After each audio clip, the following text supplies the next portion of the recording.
Ngayong papalapit na po on February 6, 1 year na po yung anniversary ng pagbabawal doon sa refiling ng impeachment complaint laban kay VP Sara Duterte.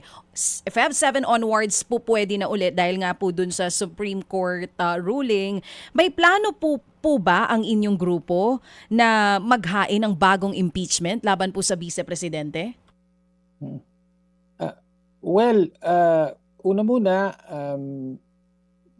gusto nating at plano natin na magpetisyon sa Supreme Court para kagyat na resolbahin na ang pending motion for reconsideration. No? So, kung sakaling ma-resolve favorably or in favor of the motion for reconsideration, ay dapat yan magtuloy-tuloy na yung impeachment trial sa Senado mismo.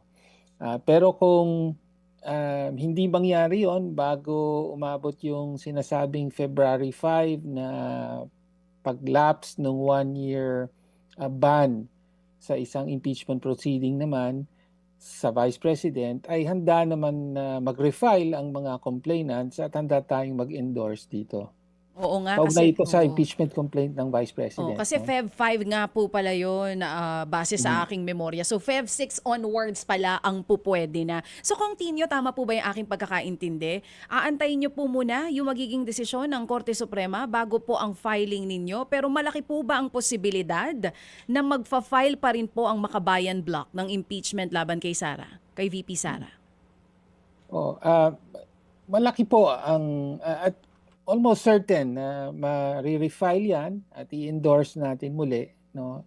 Kasi gusto nating matuloy talaga yung impeachment trial kay Vice President. Hindi natin maaring bitawan yung usapin ng pagwalda sa confidential funds.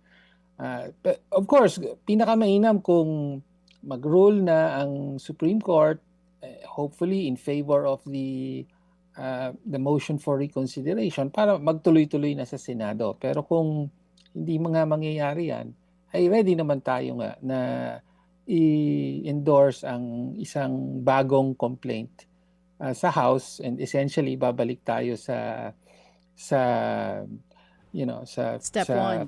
First base or step 1 sa prosesong ito. Congressman, on what grounds? Same pa rin po ba dun sa mga nauna na i-file ninyo? Yes, of course. Sa esensya, katulad ng banggit ko, yung issue pa rin ito ng confidential funds. Confidential funds. In total, 612.5 million po ang halagang pinag-uusapan natin. So yung sa paggastos nito na maanumalya at yung sa pagtatakip sa accomplishment reports na sinubmit sa COA and so on. So kaugnay noon at maaring ma-update pa ito based on new information, including halimbawa yung affidavit ni Madriaga. Mga kapatid, brothers and sisters, saan ka pa? Dito na tayo sa totoo.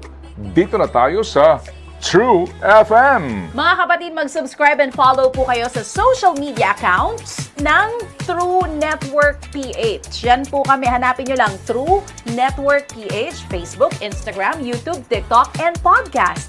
Mapa Apple or Spotify man yan, mahahanap nyo kami. Lahat ng mga napapanood at napapakinggan nyo po sa programa, nasa social media accounts namin yan. So paano mga kapatid? See you sa social media!